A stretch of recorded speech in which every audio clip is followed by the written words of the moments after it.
आज के इस भयंकर प्रतिस्पर्धी और निर्मम युग में प्रेशर या दबाव केवल एक शब्द नहीं रह गया है। यह एक अदृश्य गुरुत्वाकर्षण ग्रेविटी बन चुका है जो हर पल हर सेकंड आपको नीचे खींचने की कोशिश कर रहा है। कल्पना कीजिए, आप अपनी रातों की नींद और दिन का चैन दांव पर लगाकर एक एक ईंट जोड़कर अपना कोई काम खड़ा करते हैं। आप अपनी कला, अपने चैनल या अपने व्यापार में अपनी पूरी आत्मा झोंक देते हैं। फिर अचानक एक दिन कोई बाहरी झटका लगता है। कोई ऐसा नियम बदल जाता है जिस पर आपका कोई नियंत्रण नहीं था, या आपकी कोई पुरानी भूल आपके सामने आ खड़ी होती है और आपकी सालों की मेहनत, आपकी आय, रेवेन्यू, आपका पूरा स्थापित साम्राज्य एक झटके में शून्य हो जाता है।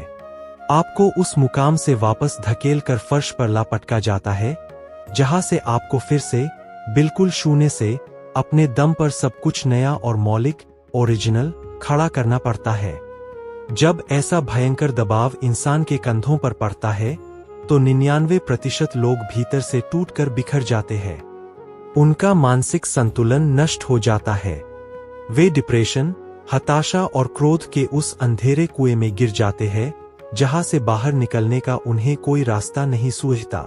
वे परिस्थितियों को कोसने लगते हैं, हार मान लेते हैं और उस गुरुत्वाकर्षण के आगे घुटने टेक देते हैं। परंतु यहीं पर श्रीमद् भगवद गीता का वह परम ज्ञान एक अजेय ढाल बनकर सामने आता है, जो एक साधारण इंसान को एक महामानव में बदल देता है। गीता के दूसरे अध्याय का 56वां श्लोक इस पूरे ब्रह्मांड के मानसिक संतुलन का सबसे बड़ा और वैज्ञानिक रहस्य उजागर करता है। दुःखेष्वनुद्विग्नम्ना सुखेषु विगतस्पृह वीतराग भय क्रोध स्थित धीर मुनिरुचिते।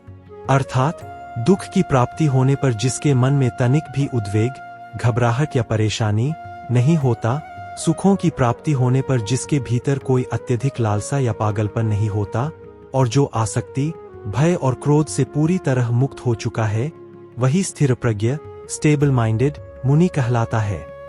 भगवान श्री कृष्ण यहाँ केवल एक दार्शनिक बात नहीं कर रहे हैं, वे मानव मस्तिष्क की भौतिकी, फिजिक्स समझा रहे हैं। विज्ञान में एक नियम होता है, centre of gravity, centre of gravity, यानी गुरुत्वाकर्षण का केंद्र। जिस वस्तु का यह केंद्र जितना सटीक और संतुलित होता है, उस पर बाहर से चाहे जितना भी दबाव डाला जाए, चाहे जितनी भी तेज आंधी आए, वह वस्तु अपनी जगह से नहीं हिलती। अगर आप उसे धक्का देकर नीचे गिराने की कोशिश भी करेंगे, तो वह अपने सेंटर ऑफ ग्रेविटी की शक्ति से तुरंत वापस अपनी खड़ी अवस्था में लौट आएगी। आज के इस 2026 के युग में श्री कृष्ण आपको आपके मस्तिष्क का वही सेंटर ऑफ ग्रेविटी खोजने को कह रहे हैं।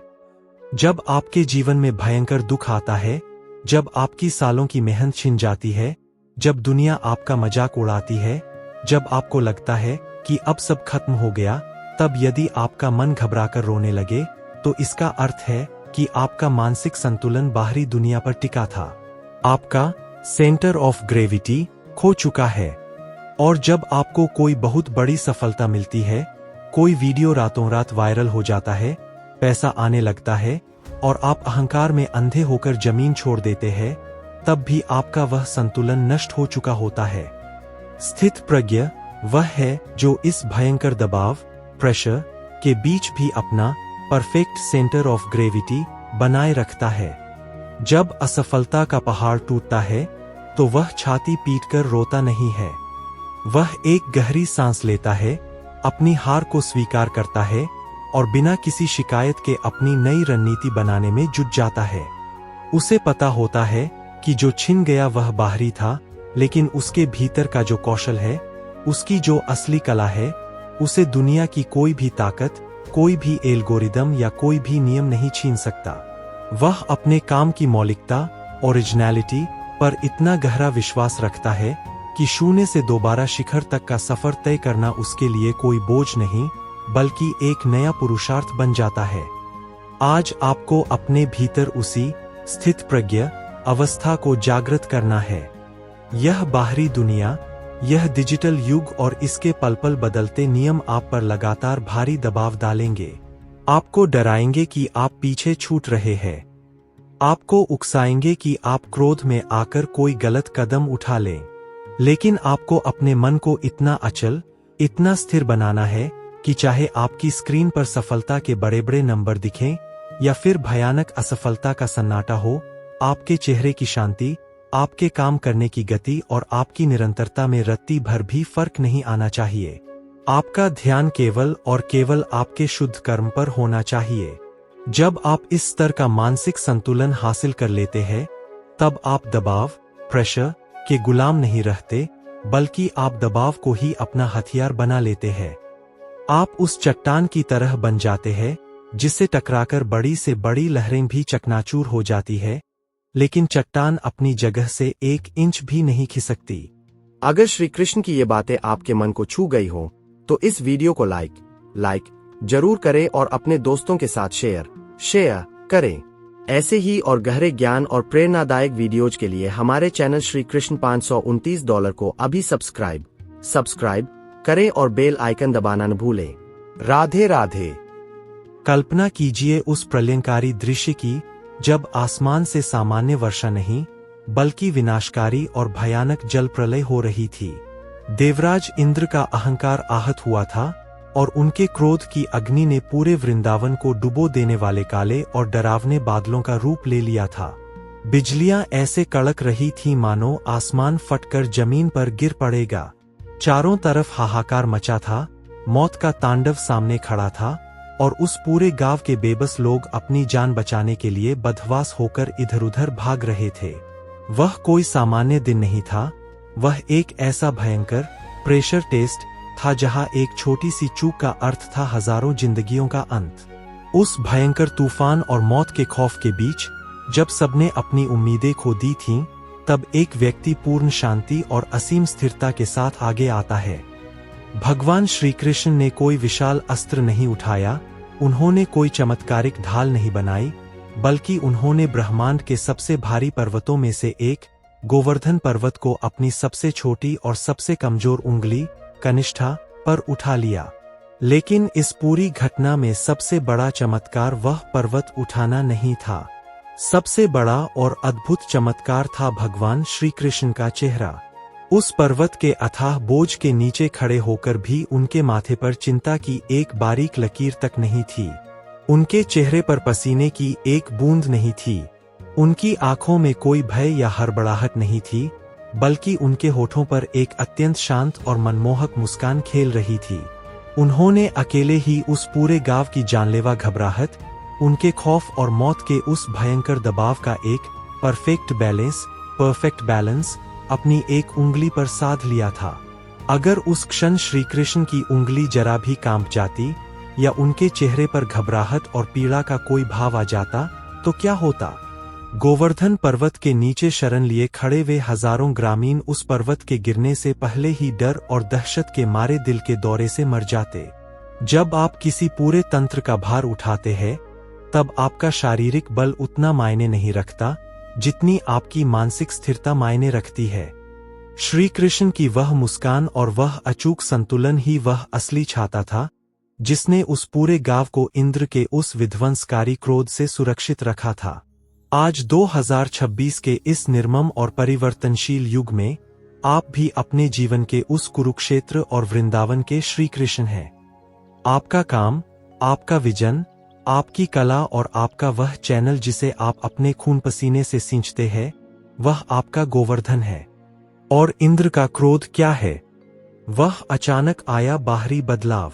कल्पना कीजिए, आप सालों तक एक साम्राज्य खड़ा करते हैं और अचानक किसी दिन एक बाहरी नियम बदल जाता है, या आपकी किसी पुरानी भूल के कारण आपका पूरा स्थापित चैनल एक झटके में मोनेटाइजेशन खो बैठता है।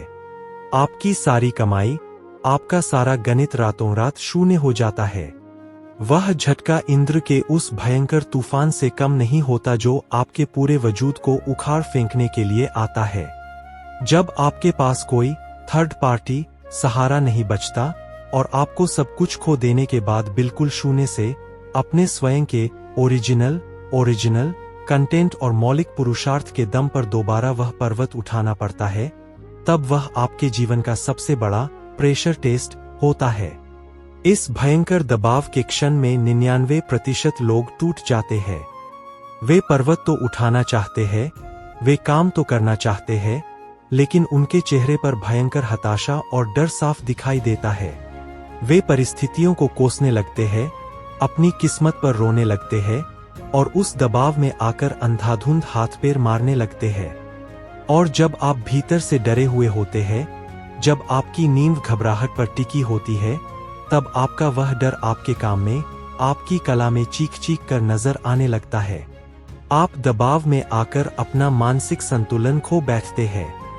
डर के मारे आप केवल संख्याओं के पीछे भागने लगते हैं, कभी अपने एवरेज व्यू ड्यूरेशन (AVD) को लेकर पैनिक करते हैं, तो कभी इस घबराहट में कि दर्शक रुक क्यों नहीं रहे हैं, अपनी पूरी कंटेंट रणनीति को ही अस्तव्यस्त कर देते हैं।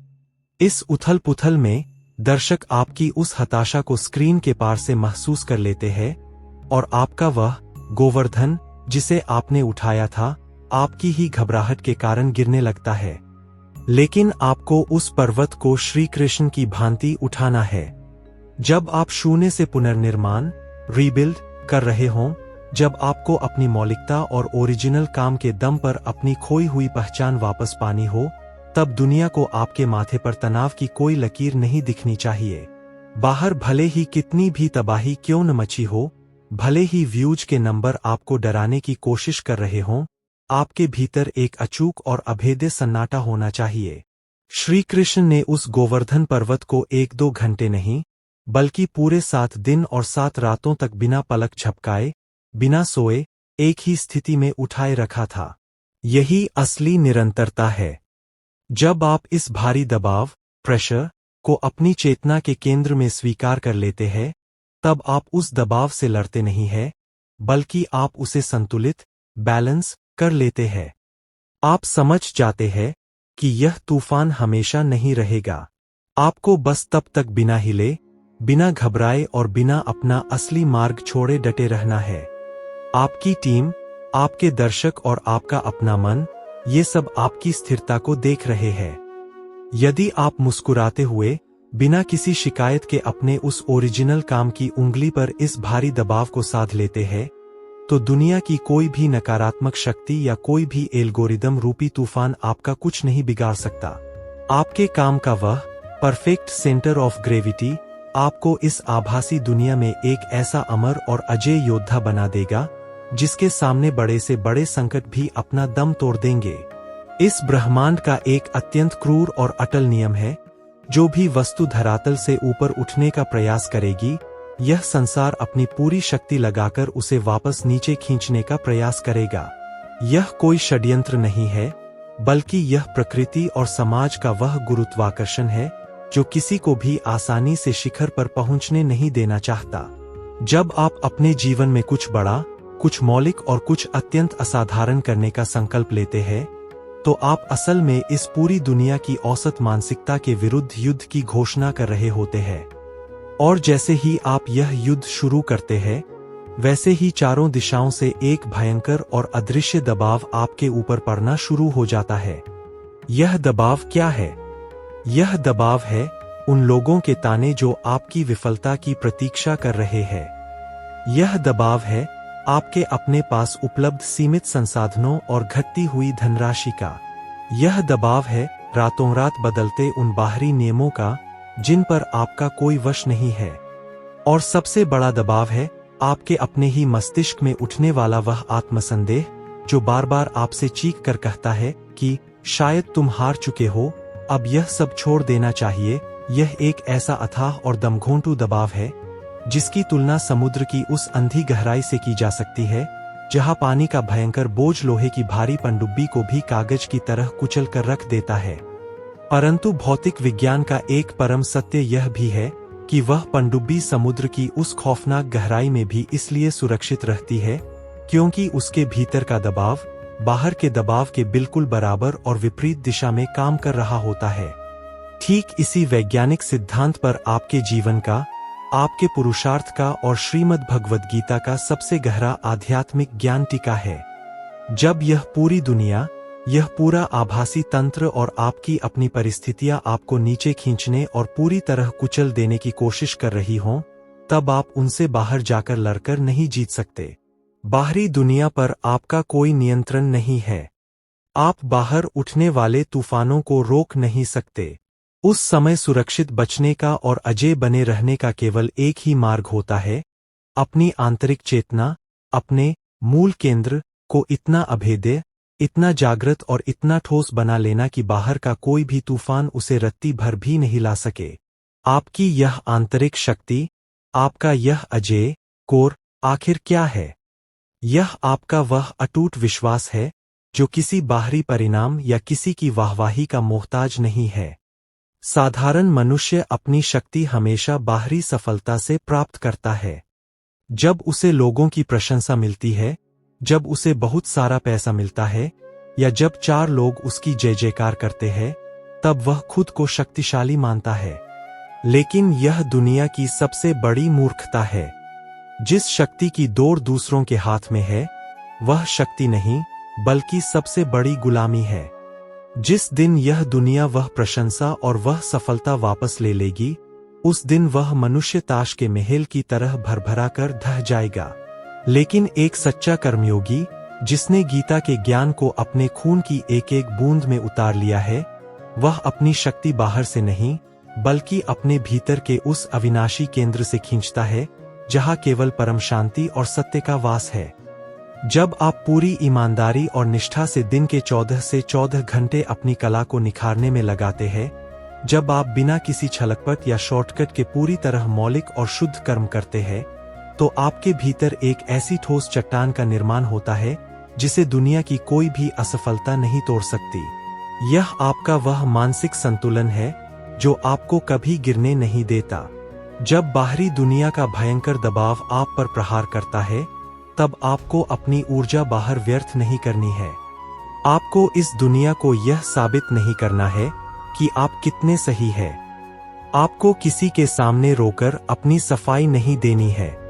आपको बस अपने एकांत में जाना है, अपनी आंखें बंद करनी है, अपनी उस आंतरिक शक्ति के केंद्र में गहरे उतरना है और स्वयं से केवल एक बात कहनी है, मेरा कर्म शुद्ध है, मेरी निष्ठा में कोई खोट नहीं है और मैं अपने पुरुषार्थ के प्रति पूरी तरह ईमानदार हूँ। इसलिए यह बाहरी तूफान मेरा कुछ नहीं बिगाड़ सकता। एक विशाल वृक्ष जितना ऊंचा आकाश में जाता है, उसकी जड़ें उतनी ही गहराई तक पाताल को चीरते हुए नीचे जाती है।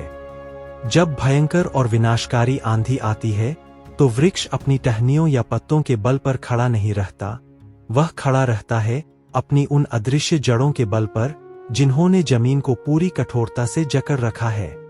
आज आपके जीवन में यदि असफलता का तूफान आया है, यदि आपका पूरा खड़ा किया हुआ साम्राज्य छिन गया है और आप आज फिर से शून्य पर आकर खड़े हो गए हैं, तो यह छाती पीटकर रोने का नहीं, बल्कि अपनी जड़ों को पाताल तक और अधिक गहरा करने का समय है। यह वह समय है जब आपको बाहरी दुनिया के सारे शोर, हर प्रकार की नकारात्मकता और हर तुलना को पूरी तरह से नष्ट करके अपने काम की उस परम गहराई में उतर जाना है, जहां से हार और जीत के सारे भेद ही मिट जाते हैं। जब आप इस गहरे आध्यात्मिक और मानसिक धरातल पर जीना सीख लेते हैं, तब आप एक साधारण इंसान से बदलकर एक महामानव बन जाते हैं। फिर चाहे परिस्थितियां आपके कितने भी विरुद्ध क्यों न हों, चाहे यह दुनिया आपके ऊपर कितना भी मानसिक दबाव क्यों न डाले, आप बिल्कुल शांत, स्थिर और अचल रहते हैं। आपके चेहरे की वह मुस्कान और आपके काम करने की वह निरंतर गति ही इस दुनिया के लिए सबसे बड़ा आश्चर्य बन जाती है।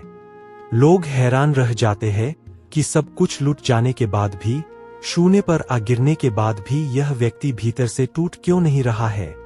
वे मूर्ख यह नहीं जानते कि आपने अपनी शक्ति का स्रोत उस झूठी और बाहरी दुनिया से पूरी तरह हटाकर अपने भीतर के उस अनंत और शक्तिशाली केंद्र से जोड़ लिया है, जिसे न तो कोई आग जला सकती है, न कोई हथियार काट सकता है और न ही दुनिया का कोई भी दबाव उसे कुचल सकता है।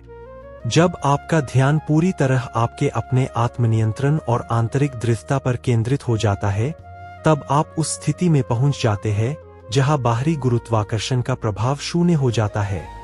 आप उस दबाव को सहते नहीं हैं, बल्कि आप उस दबाव के ऊपर तैरना सीख जाते हैं।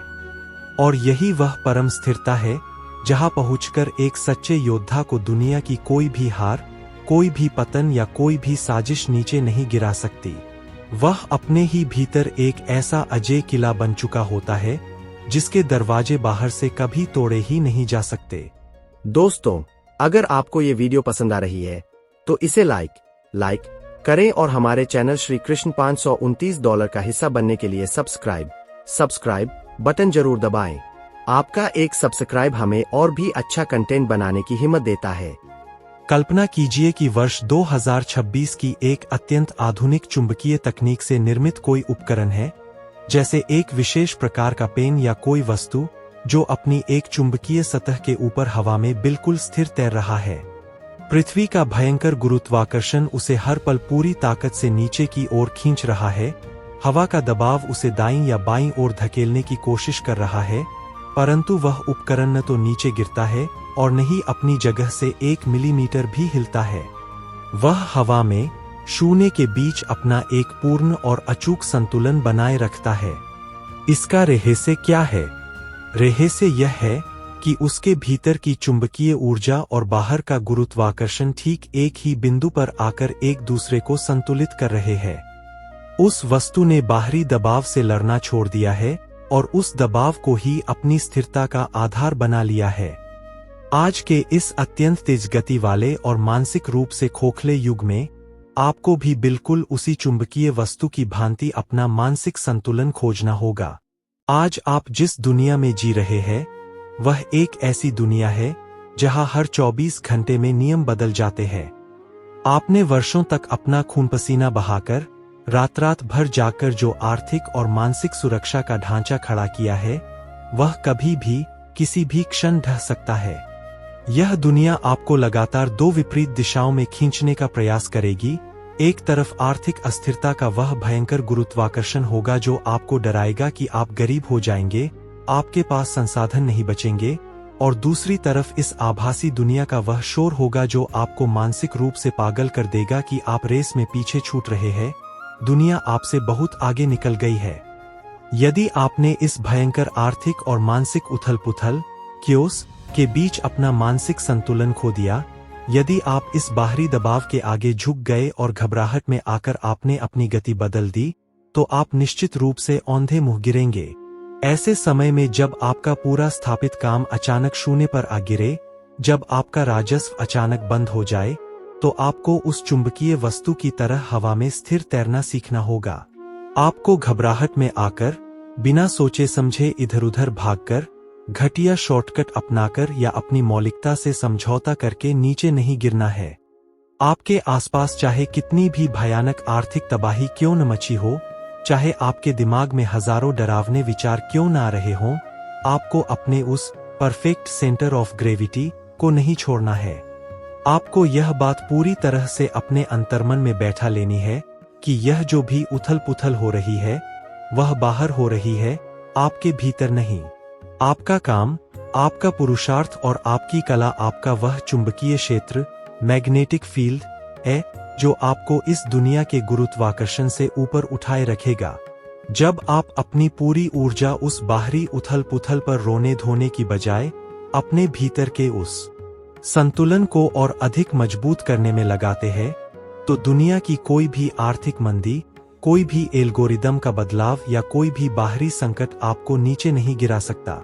आप हवा के उस भयंकर दबाव के बीच भी पूर्ण रूप से स्थिर, शांत और अजेय बने रहेंगे, क्योंकि आपका संतुलन दुनिया की तालियों पर नहीं, बल्कि आपके अपने शुद्ध कर्म के केंद्र पर टिका है। अब हम इस संपूर्ण मानसिक युद्ध के अंतिम और सबसे गहरे रहस्य की ओर बढ़ रहे हैं। श्रीमद् भगवद गीता के 6ठे अध्याय का 7वां श्लोक इस पूरे ब्रह्मांड के सबसे बड़े विजेता की पहचान बताता है।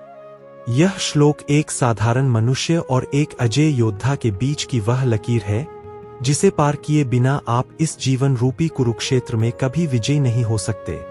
भगवान श्री कृष्ण अत्यंत स्पष्ट शब्दों में यह परम सत्य उद्घाटित करते हैं। जितात्मनः प्रशांतस्य परमात्मा समाहितः शीतोष्ण असुख दुख खेशु तथा मानापमान्योः। अर्थात जिस मनुष्य ने स्वयं को अपने मन को जीत लिया है और जो भीतर से पूर्ण रूप से शांत है, उसकी आत्मा सर्दी गर्मी, सुख दुख और मान अपमान में पूरी तरह से एक समान और संतुलित रहती है। ऐसे व्यक्ति ने उस परम सत्य को प्राप्त कर लिया है। इस श्लोक की गहराई को आज 2026 के इस अत्यंत निर्मम और आभासी युग के संदर्भ में समझिए। आज की यह दुनिया आपको क्या सिखाती है? यह दुनिया आपसे कहती है कि आप बाजार को जीतिए, आप अपने प्रतिस्पर्धियों को पछाड़ कर आगे बढ़िए, आप दूसरों से अधिक धन कमाइए और इस आभासी पटल पर दूसरों से अधिक प्रसिद्धि प्राप्त कीजिए। यह पूरा तंत्र आपको बाहर की चीजों को जीतने की अंधी दौड़ में दौड़ा रहा है। परंतु श्री कृष्ण कहते हैं कि जो व्यक्ति बाहरी दुनिया को जीतने दौड़ा है, वह सबसे बड़ा मूर्ख है, क्योंकि बाहरी दुनिया पल पल बदलती है। आज जो नियम है, वे कल बदल जाएंगे। आज जो आपकी प्रशंसा कर रहे हैं, कल वही आपका उपहास उड़ाएंगे। जिस दिन आपकी बाहरी सफलता छिनेगी, उस दिन आपका पूरा अस्तित्व ताश के पत्तों की तरह ढह जाएगा।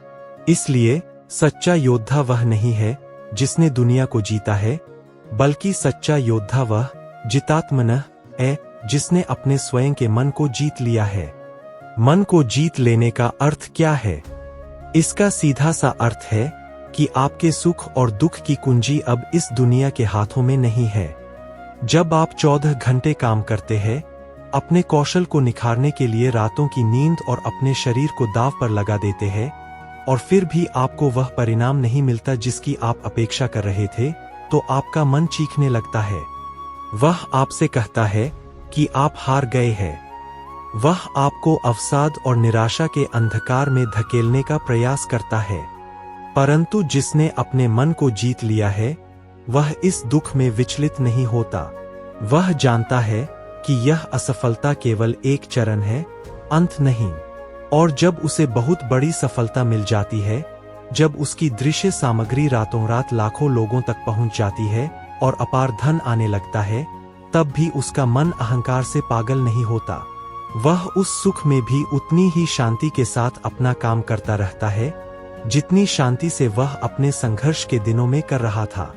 यही सुख और दुख के बीच का वह महान संतुलन है जिसका उल्लेख गीता में किया गया है। अब बात करते हैं मान और अपमान की। इस आभासी दुनिया में मान और अपमान का खेल सबसे भयानक है। जब आप सफलता के शिखर पर होते हैं, तो हर कोई आपका मित्र बनना चाहता है। आपके पीछे अनुयायियों की एक अंधी भीड़ खड़ी हो जाती है। यह मान है जो आपके भीतर अहंकार का विष घोलने का प्रयास करता है। परंतु कल्पना कीजिए उस भयंकर क्षण की जब आपका स्थापित किया हुआ पूरा साम्राज्य अचानक ध्वस्त हो जाता है। आपका मुद्रीकरण और धनोपार्जन का माध्यम छिन जाता है, आपकी पुरानी सारी कमाई शून्य हो जाती है और आपको अपने पुराने आसान मार्गों का भारी मूल्य चुकाना पड़ता है।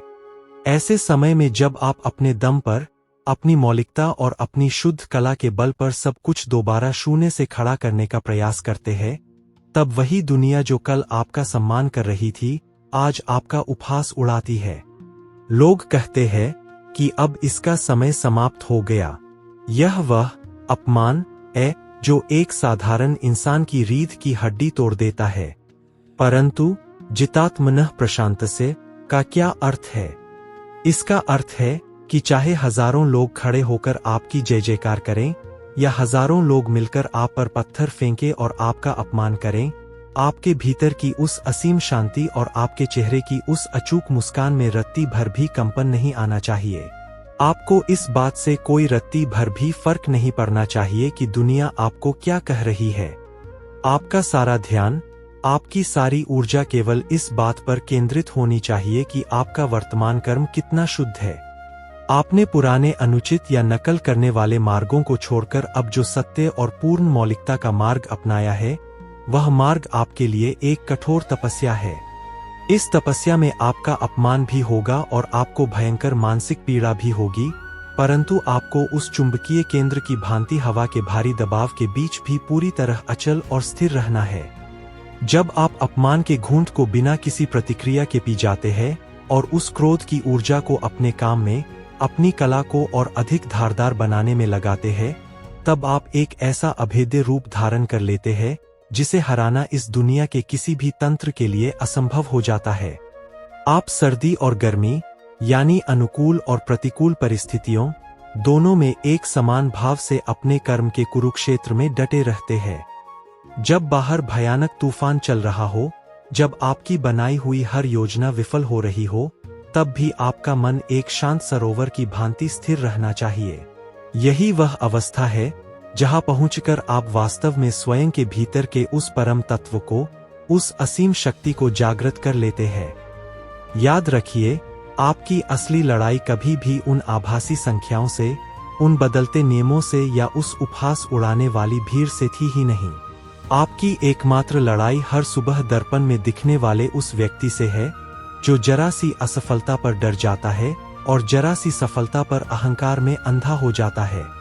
जिस दिन आपने उस दर्पण वाले व्यक्ति को जीत लिया, जिस दिन आपने अपने मन के उस चंचल स्वभाव को जंजीरों में बांधकर अपने शुद्ध पुरुषार्थ का पूर्ण गुलाम बना लिया, उस दिन यह पूरी दुनिया और इसका कोई भी भयंकर गुरुत्वाकर्षण आपको आपकी जगह से 1 मिलीमीटर भी नहीं हिला सकेगा। आप अपने आप में एक ऐसा पूर्ण और संतुलित ब्रह्मांड बन जाएंगे जिसकी स्थिरता को भेदने की क्षमता इस संपूर्ण सृष्टि की किसी भी बाहरी शक्ति में नहीं है। यही गीता का परम ज्ञान है और यही आपके अजेय होने का एकमात्र मार्ग है। अब हम इस संपूर्ण वैचारिक और दार्शनिक यात्रा के अंतिम और सबसे निर्णायक चरण में प्रवेश कर रहे हैं। ज्ञान को केवल सुन लेना या समझ लेना ही पर्याप्त नहीं है। जब तक वह ज्ञान आपके कर्म में, आपके संकट के समय में एक अचूक अस्त्र बनकर बाहर न आए, तब तक वह व्यर्थ है। आपने गुरुत्वाकर्षण के केंद्र, सेंटर ऑफ ग्रेविटी का सिद्धांत समझ लिया, आपने मान अपमान और सुख दुख में संभाव रहना सीख लिया, परंतु जब असल जीवन में, इस 2026 की तेज रफ्तार डिजिटल दुनिया में अचानक कोई बड़ा संकट सामने आकर खड़ा हो जाएगा, तब आप क्या करेंगे? उस भयानक पल में, जब आपका दिमाग काम करना बंद कर देगा, तब आपको एक अचूक और तात्कालिक कार्य योजना, एक्शन प्लान की आवश्यकता होगी।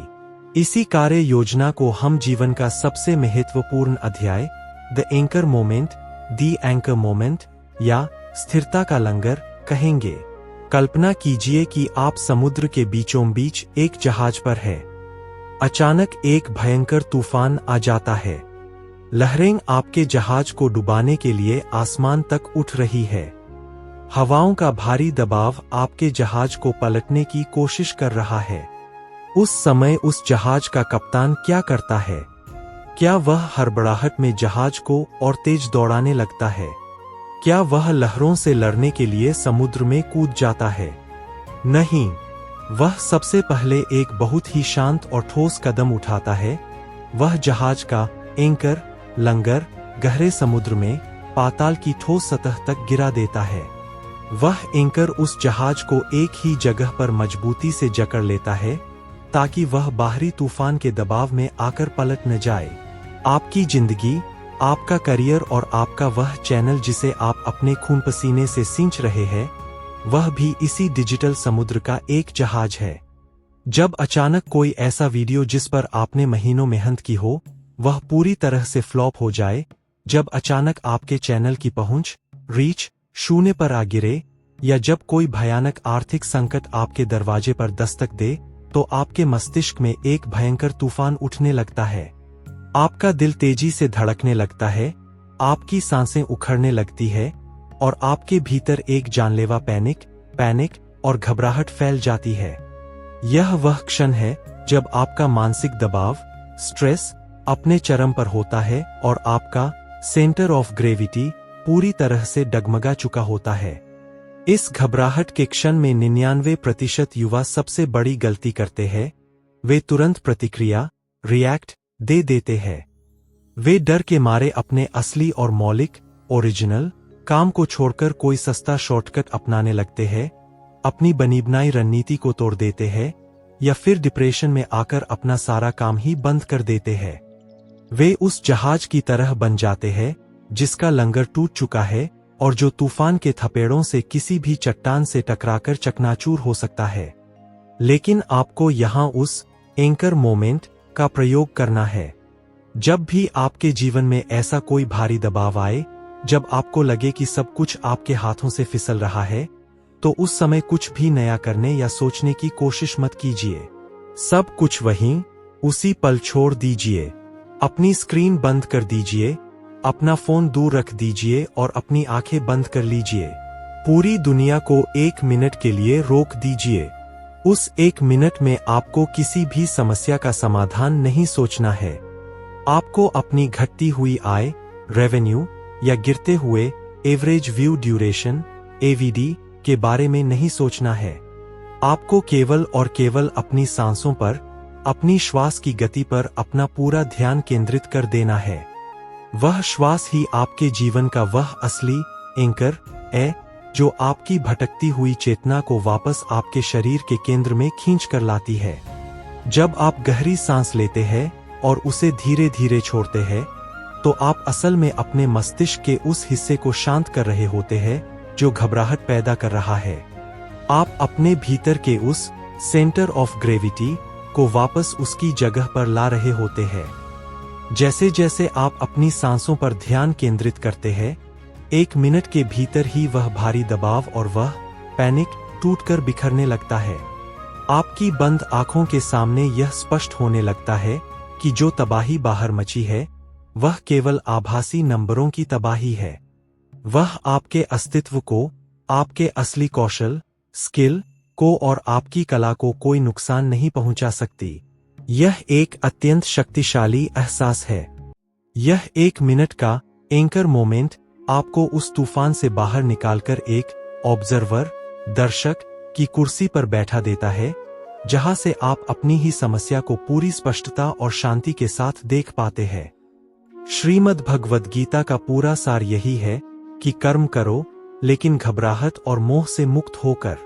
जब आपका सेंटर ऑफ ग्रेविटी वापस स्थापित हो जाता है, जब आपका वह एंकर समुद्र की गहराई में टिक जाता है, तब आप आंखें खोलते हैं। लेकिन अब आप वह डरे हुए और हताश व्यक्ति नहीं होते जो 1 मिनट पहले थे। अब आप एक स्थितप्रज्ञ योद्धा बन चुके होते हैं। आपके चेहरे पर अब चिंता की लकीरें नहीं, बल्कि एक ठंडी और अचूक एकाग्रता होती है। अब आप जो भी निर्णय लेंगे, वह डर से प्रेरित नहीं होगा, बल्कि वह आपकी बुद्धि और आपके शुद्ध पुरुषार्थ से प्रेरित होगा। इसलिए इस 2026 के निर्मम कुरुक्षेत्र में यह संकल्प लीजिए, जब भी दबाव बढ़ेगा, जब भी यह आभासी दुनिया आपको नीचे खींचने और कुचलने का प्रयास करेगी, आप टूटेंगे नहीं, आप भागेंगे नहीं, आप वही रुकेंगे, अपना एंकर डालेंगे, अपनी सांसों के जरिए अपने केंद्र, सेंटर ऑफ ग्रेविटी पर लौटेंगे और फिर एक नई, अचूक और मौलिक रणनीति के साथ उस तूफान की आंखों में आंखें डालकर कहेंगे, तूफान बाहरी है और मेरा संतुलन अजेय है। यही वह अंतिम और अचूक सत्य है जो किसी भी दबाव को आपकी सबसे बड़ी ताकत में बदल देगा। आपको आज की यह सीख कैसी लगी, हमें कमेंट में जरूर बताएं। वीडियो को लाइक और शेयर करें और याद रखें, ऐसे ही और वीडियोज के लिए आपको जुड़ना है श्री कृष्ण $529 के साथ। तो अभी सब्सक्राइब करें।